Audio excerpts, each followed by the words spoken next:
नमस्कार मंडळी। तर आज आपण करवंदाची हिरव्या करवंदाची चटणी बनवतोय। आता ही करवंद मी आमच्या गावाकडून आणली होती।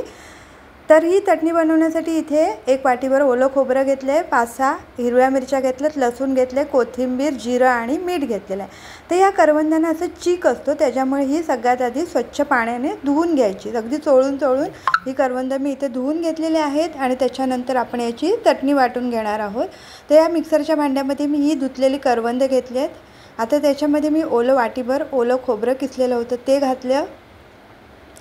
त्याच्यानंतर त्याच्यामध्ये मी जिरं घातलं, चवीपुरत्या हिरव्या मिरच्या घातल्या, त्याचबरोबर मीठ घातलं आणि कोथिंबीर घातली।